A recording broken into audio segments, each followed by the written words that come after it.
வாழ்க்கையை நாங்கள் பார்த்துட்டு இருக்கோம். அதே வழியில் மனைவியோட ரோல் நமக்கு நிறைய விஷயம் நம்ம நிறையா சொல்லலாம். அதாவது கணவர் இல்லாமல் பிள்ளைய நம்ம வளர்த்துடலாம். நீங்கள் அந்த மனைவி மட்டும் இருந்தாங்க, அதாவது ஒரு வீட்டில் ஏதோ இல்லைன்னா கணவர் இல்லைன்னா கூட, ஆனால் மனைவி கிட்ட பிள்ளை இருந்தால் அந்த பிள்ளைங்க நல்லா சிறப்பாக வந்துடும்.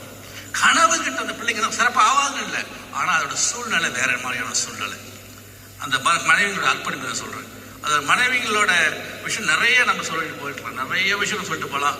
அவங்களோட புரிந்துணர்வு, அதாவது நான் ஒரு அரசியல்வாதி, அரசியலில் பல மாதிரியான சூழ்நிலையை பார்ப்போம், பல மாதிரியான போராட்டத்தை பார்ப்போம், சில மாதிரியான விஷயத்தை பார்ப்போம். ஆனால் எல்லா விஷயத்தையும் அந்த மனைவிகள் அதை ஒரு நல்ல முறையாக ஏற்றுக்கொண்டு ஒரு ஒரு பாசிட்டிவான ஒரு விஷயத்தை கொடுக்கறதுல என்னோட மனைவி, என்னை பொறுத்த வரைக்கும் என்னோட மனைவி கண்டிப்பாக என் மனைவி பற்றி நான் சொல்லணும். அதனால அவங்க ஒரு பாசிட்டிவான எனக்கு ஒரு எனர்ஜி கொடுத்துருக்காங்க. ஒரு விஷயம் நான் சொல்லணும்னு நினச்சிருக்கேன். நான் ரொம்ப பர்டிகுலர். இப்போ ஏதாச்சும் ஒரு நான் ஒன்று செய்யணும்னா அது கரெக்டாக செய்யணும், எப்படி இருக்கணும்னு பார்ப்பேன். அதே மாதிரி கல்யாணத்துக்கு நான் பார்க்குறேன்.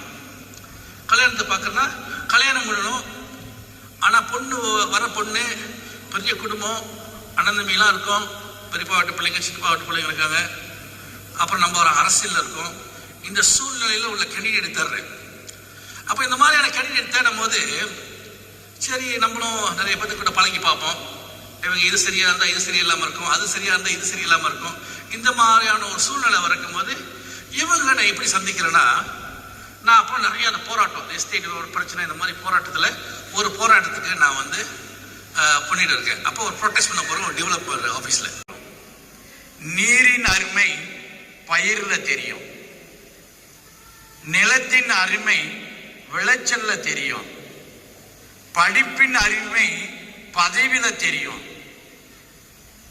பணத்தின் அருமை வறுமையில தெரியும், தாயின் அருமை அன்புல தெரியும், தந்தையின் பெருமை அறிவினில தெரியும், மகனோட பெருமை நேசத்துல தெரியும், மகளோட பெருமை பாசத்துல தெரியும்.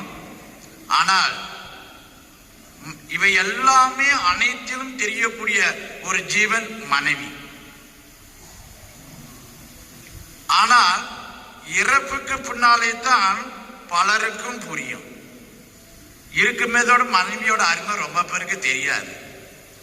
தெரிய வைக்கிறதுக்காகத்தான் இந்த நிகழ்ச்சி நடக்குதா என்னமோ தெரியல. ஒவ்வொருத்தரும் இன்னிலிருந்து மனைவியை நேசிங்க, மனைவி இடத்துல அன்பு காட்டுங்க. அவை இல்லாட்டா நமக்கு எதுவுமே இல்லை.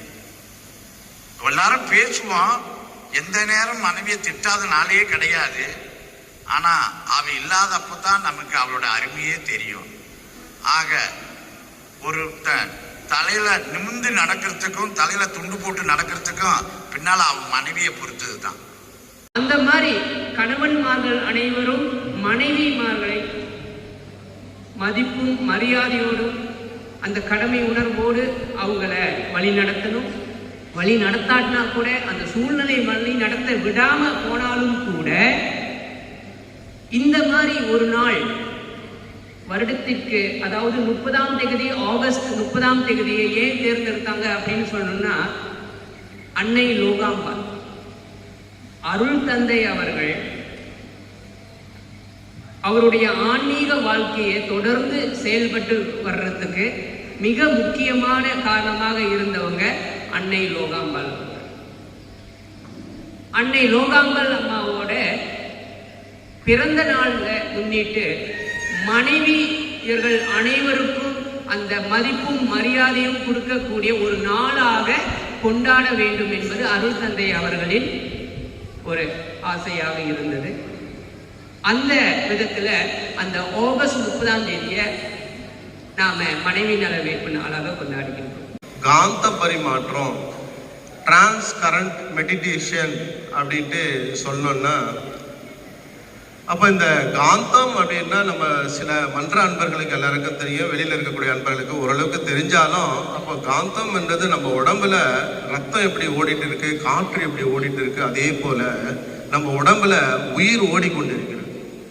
அப்போ இந்த உயிர் ஓடுகின்ற போது அந்த உயிரிலிருந்து வரக்கூடிய அலை தான் ஜீவகாந்தமாக நம்ம உடம்புல இருக்கு. இந்த ஜீவகாந்தம் மூளை வழியாக இயங்குகின்ற போது மனமாகவும், இதே நம்மளுடைய புலன்கள் வழியாக இயங்குகின்ற போது, புலன்கள் என்றது கண்கள் ஒலி உணர்வாக, காது ஓசை உணர்வாக, மூக்கு வாசனை உணர்வாக, தோல் தொடு உணர்வாக, நாக்கு சுவை உணர்வாக 5 உணர்வுகளாக இருந்து நம்ம உணர்ந்து கொண்டிருக்கிறோம்.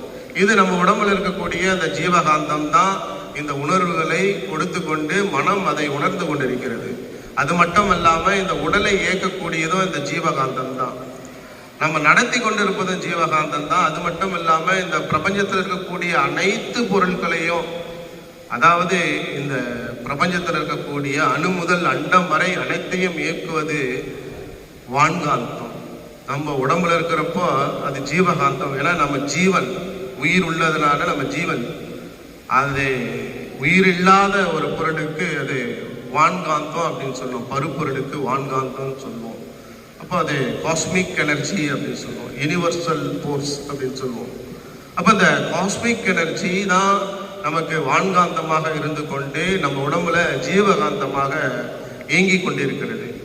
அப்போ இந்த தம்பதிகள் டாக்டர் நடராஜா அவர்தம் தம்பதியர், டாக்டர் சதீஷ் அவர்தம் தம்பதியர், மலேசிய ஜகத்குரு ஸ்ரீ ஆதிசங்கரர் திருமண ஸ்தாபகர் ஸ்ரீ மகேந்திர சுவாமி அவர்கள், எங்களது பேராசான் வெங்கடாஜபதி முனுசாமி அவர்கள், இங்கு தொண்டூழியர்களாக எங்களுக்கு கடந்த 2 நாட்களாக உதவிகள் புரிந்த ஸ்கூடாய் மனவளக்கலை அன்பர்கள், மதுரையை சார்ந்த கற்பூர பாலசுப்ரமணிய ஐயா அவர்கள், சரவணகுமார், ஜெயக்குமார், சர்வின்,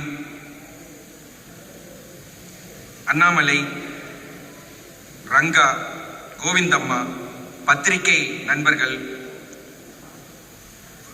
பிஏ சிஸ்டத்தை முறைப்படுத்திய சத்யா ஐயா, மேலும் குறிப்பாக அனைத்து தம்பதியர், அத்தோடு எங்களது அலுவலக உதவியாளர்கள் குமாரி ஏகாம்பரி மற்றும் குமாரி கிஷாலினி ஆகிய அனைவருக்கும் வேலையில் நன்றி கூறி, அருள் பேராற்றல் கருணையினால் அனைவரும் உடல் நலம், நீலாயுள், நிறை செல்வம், உயர் புகழ், மெய்ஞானம் ஓங்கி வாழ்க வளமுடன் வாழ்க வளமுடன் என்று கூறி நன்றியை தெரிவித்து விடைபெறுகின்றேன். நன்றி, வணக்கம், வாழ்க வளமுடன்.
வாழ்க வளமுடன். சித்ராதேவி அம்மா தொடர்வது துரியதவா.